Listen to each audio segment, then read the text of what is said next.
بسم اللہ الرحمن الرحیم۔ السلام علیکم ناظرین، ریڈ زون سے میں ہوں علی رضا الوی، اور ٹیلی فون لائن پہ میرے ساتھ موجود ہیں جناب مظہر برلاس، اور اسکائپ پہ میرے ساتھ موجود ہیں جناب سہیل اقبال بھٹی۔ آج ہم جن خبروں کا احاطہ کریں گے وہ کچھ مونٹاج میں آپ نے دیکھ بھی لی۔ مریم نواز نے کہا ہے کہ جیب بھرو تحریک جو چلا رہا تھا اب اس نے جیل بھرو تحریک کا اعلان کیا ہے، اور انس ثناء اللہ کہتے ہیں کہ تمہاری جیل بھرو تحریک کا ہم علاج کر لیں گے، ساری سہولتیں فراہم کریں گے، سوائے ایک چیز کے پتہ کریں گے کہ وہ کون سی چیز ہے جو اتنی شدید ضروری ہے عمران خان کے لیے اور یہ اس کو بالکل دینے کے لیے رضامند نہیں ہے۔ وہ کیا مسائل ہیں؟ پاکستان بھر میں اور پاکستان کے علاوہ دنیا بھر میں کشمیر میں مختلف جگہوں پہ یوم یکجہتی کشمیر منایا گیا۔ آج بڑے بھرپور طریقے سے ریلیاں نکالی گئیں، کشمیریوں کے ساتھ اظہار یکجہتی کیا گیا اور ظلم و ستم کے خلاف آوازیں بلند کی گئیں جو بھارت کا ظلم و ستم تھا، اس حوالے سے بھی بات کریں گے۔ پھر سابق آرمی چیف، سابق چیف ایگزیکٹو آف پاکستان، سابق باوردی صدر جنرل پرویز مشرف آج دبئی میں ایک امریکی اسپتال میں انتقال کر گئے ہیں۔ ان کی خدمات کے حوالے سے بھی گفتگو کی جائے گی اور ان کے عہد کے حوالے سے بھی بات کی جائے گی کہ انہوں نے اپنے زمانے میں پاکستان میں جس طرح ان کا عہد کیسا تھا اور کیسے زندگی انہوں نے آخری گزاری، اس حوالے سے بھی بات ہوگی، اور باقی کچھ اور بھی باتیں ہوں گی۔ لیکن اس سے پہلے کہ مظہر برلاس صاحب کی طرف بڑھا جائے، آپ کو مریم نواز کی گفتگو کا ایک ٹکڑا سناتے ہیں، پھر اس پہ تبصرہ کرتے ہیں۔ مریم نواز یہ کہتا رہا کہ ان سب کو جیلوں میں ڈالوں گا، آج کہہ رہا ہے آؤ اور جیلیں بھرو۔ جو 4 سال یہ کہتا رہا میں ان سب کو رلاؤں گا، آج وہ بچوں کی طرح چیخیں مار مار کے رو رہا ہے۔ صرف حکومت میں پرفارمنس خراب نہیں تھی، اپوزیشن میں بھی پرفارمنس خراب ہے۔ 2 گھنٹے کی گرفتاریوں میں جس طرح بچوں کی طرح یہ بلک بلک کے رو رہے ہیں، قسم سے ترس آتا ہے ان لوگوں کے اوپر۔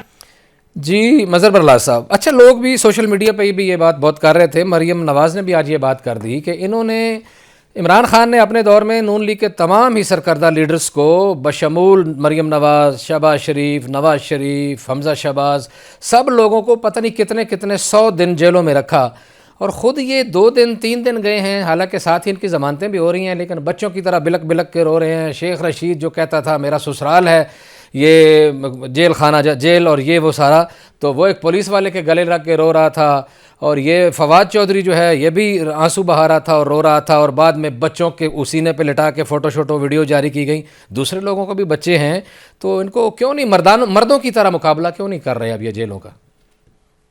اچھا جی، دیکھیے مریم نواز جب سے آئی ہیں لندن سے وہ جارحانہ موڈ میں ہے، لیکن ہمیں جب ہم بات کرتے ہیں تو ہمیں حقائق کو مد نظر رکھنا چاہیے۔ آپ نے ایک نام نہیں لیا، وہ میں نام لے لیتا ہوں، سینیٹر اعظم سواتی صاحب کا۔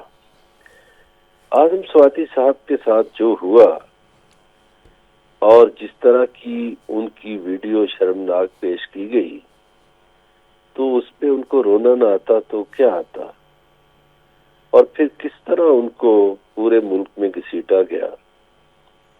تو میں سمجھتا ہوں کہ اعظم سواتی صاحب کا رونا تو بجا ہے۔ بالکل، اسی لیے میں نے ان کا نام نہیں لیا، وہ غیرت کا رونا تھا، اور بڑی بغیرتی کی جس نے ان کی ویڈیو بیوی کے ساتھ ان کی بیٹی کو بنا کے بھیجی۔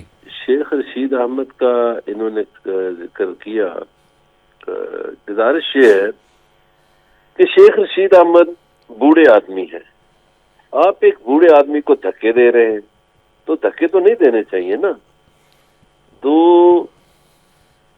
ان کو چاروں طرف سے دھکے دیے گئے۔ آپ گرفتار کریں، آپ کا حق ہے۔ ایک بنیادی فرق جو ہے پی ٹی آئی اور مسلم لیگ نون کی گرفتاریوں میں، کہ نون لیگ کی جتنی گرفتاریاں ہوئیں وہ پرچے پہلے سے وہ مقدمے بنے ہوئے تھے، پیپلز پارٹی کے دور کے نیب کے کیسز تھے۔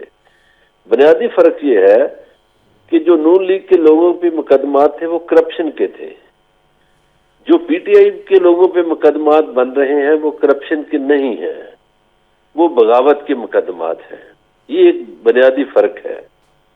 تو جیسے فواد چودھری صاحب کو باغی قرار دے دیا گیا، باغی کہا گیا، تو میرا خیال ہے کہ ہمیں 75 سالہ تاریخ سے سبق سیکھ لینا چاہیے۔ باقی یہ جو جیل برو تحریک ہے، دیکھیے یہ کل بھی اس پہ بات ہوئی تھی، کل میں نے صرف انگریز دور کی بات کی تھی، میں پاکستان کی بھی بات کر دیتا ہوں۔ دیکھیے جب نظام مصطفیٰ تحریک چل رہی تھی 77 میں دھاندلی کے خلاف، تو جیل برو تحریک شروع کی گئی. تو کیا اس وقت جو قومی اتحاد تھا اس کی کوئی سیاسی طاقت کم تھی؟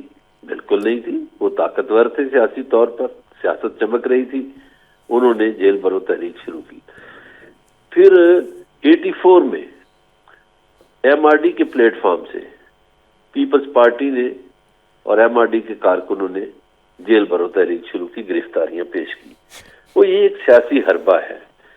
اب اس حربے کو مریم صاحبہ چونکہ آج ملتان میں ایک کنونشن میں تھی, لہذا ان کے پاس کہنے کو تو کچھ نہیں. آج بڑی اچھی بات ہے, انہوں نے مہنگائی پہ بات بالکل نہیں کی, انہوں نے پیٹرول پہ بات بالکل نہیں کی, انہوں نے ملک کی معیشت کے علاوہ ملک میں بسنے والے غریبوں پر بات نہیں کی, انہوں نے آٹے دال چاول چینی کی بات نہیں کی. تو مریم صاحبہ کو ان ایشوز پر بھی بات کرنی چاہیے. وہ اگر جلسوں میں جا رہی ہیں, چیف آرگنائزر بنی ہیں, تو ان کو لوگوں کی بات کرنی چاہیے. ووٹ تو لوگوں سے لینے ہیں. بالکل صحیح ہے, بالکل صحیح ہے. اگر انہوں نے کمپین چلانی ہے, الیکشن کمپین چلانی ہے, تو ان کو ظاہر ہے ان سوالات کا جواب دینا پڑے گا. اور یہ سوالات سب سے بڑے اژدہا کی طرح منہ کھول کے کھڑے ہیں. ہر گھر کا سوال ہے, ہر غریب آدمی کا سوال ہے, ہر شہری کا سوال ہے.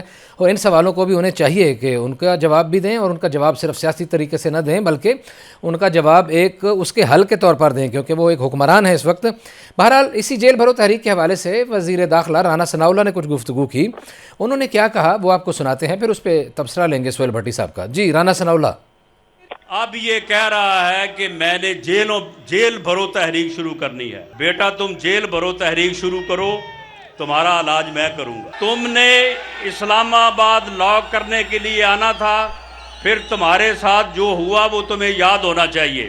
اگر اب تم نے یہ کہا ہے کہ تم جیل بھرو تحریک شروع کرو گے تو پھر یاد رکھو تم یہ تحریک شروع کرو, انشاءاللہ تعالیٰ تمہیں انہی سیلوں میں رکھیں گے جہاں پہ تم نے ہمیں رکھا تھا, اور تمہیں کوئی سختی نہیں کریں گے. ہر چیز مہیا کریں گے, کھانے کی پینے کی, لیکن ایک چیز مہیا نہیں کریں گے, اس کے بغیر تمہیں سہیل بھٹی صاحب, مجھے دو باتوں کا بالکل پتہ نہیں ہے. بڑا سادہ سا اور میرا معصوم سا سوال ہے. آپ بڑے باخبر صحافی ہیں, شاید آپ کو پتہ ہوگا. ایک تو کیا ہوا تھا جو انہوں نے حوالہ دیا کہ جب تم ادھر آئے تھے اور پھر چپ کر کے واپس چلے گئے تھے, تو جو تمہارے ساتھ جو ہوا تھا تمہیں یاد ہے.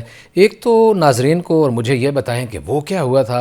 اور دوسری مجھے بالکل یہ بات سمجھ نہیں آئی کہ یہ کہہ رہے ہیں کہ عمران خان کو جیل میں روٹی ہر چیز ہر سہولت دیں گے, لیکن ایک چیز نہیں دیں گے. وہ کیا چیز ہے جو خصوصی طور پر عمران خان کی ضرورت ہوگی اور یہ نہیں دیں گے, کوئی ایسا ظلم کریں گے؟ کیا معاملہ ہے یہ؟ علی صاحب, آپ کے ان دونوں سوالوں کے جواب دینے سے پہلے میں یہ ضرور کہنا چاہوں گا, آج 5 فروری تھا اور جس طریقے کے ساتھ مسلم لیگ نون کا ایک یقینی طور کے اوپر انہوں نے ایک بھرپور کنونشن کیا, میرا خیال ہے کہ کاش آج کے دن یہ کنونشن ملتان میں نہ ہوتا. کاش آج کے دن جو لب و لہجہ اختیار کر کے ملتان میں ایک سیاسی درجہ حرارت گرمانے کی کوشش کی گئی, اپنے مخالفین کو للکارا گیا, انہیں مختلف انداز کے اندر جس طرح سیاست کے اندر ایک دوسرے کا تمسخر اڑاتے ہیں, وہ ساری حربے استعمال کیے گئے. اتوار کا دن تھا, ٹھیک ہے, چھٹی کا دن چاہیے تھا, لوگ اکٹھے کر سکیں, بھرپور جلسہ ہو سکے. تو ماضی میں بھی کئی مسلم لیگوں نے جلسے کیے ہیں, آئندہ بھی اتوار آنا تھا. اس ٹائپ کا کنونشن بھرپور جلسہ کسی اور دن بھی رکھا جا سکتا تھا. آج کے دن کاش یہ جلسہ نہ ہوتا. 5 فروری تھی, کشمیریوں کے ساتھ ہم اظہار یکجہتی کر رہے تھے. ایک ٹیمپو, ایک ماحول بناتے ہیں آپ عالمی برادری کو متوجہ کرنے کے لیے. تو بہرحال آج کے دن یہ سارا اقدام نہیں ہونا چاہیے تھا, انہوں نے کر لیا, ان کی سیاسی اپنی حکمت عملی تھی, لیکن یہ کام آج نہیں ہونا چاہیے تھا. اب آتے ہیں آپ کے دونوں سوالوں کی طرف. جو آپ کا پہلا سوال تھا کہ 25 مئی کو کیا ہوا تھا, اندر کی اس میں کوئی خبر کی بات نہیں ہے, کوئی راکٹ سائنس نہیں ہے. پنجاب کے اندر مسلم نون کی وہاں پر پوری ان کا کنٹرول تھا حکومت کے لحاظ سے. جو ان کی مشینری تھی مرکز میں بیٹھ کے وہ پنجاب سے آنے والے راستوں کو بھی کنٹرول کر رہے تھے, کے پی کے آنے والے راستوں سے جو قافلے تھے ان کو بھی کنٹرول کر رہے تھے. اس کے ساتھ ساتھ جو سپریم کورٹ آف پاکستان کا ایک فیصلہ بھی تھا کہ آپ ڈی چوک پہ نہیں آ سکتے, آپ ایک مخصوص جگہ پہ جو کہ H9 میں مختص کی گئی تھی وہاں پر جلسہ کر سکتے ہیں. آنسو گیس کا استعمال ہوا, پیراملٹری فورسز کا استعمال ہوا, تو بہت سی رکاوٹیں تھیں.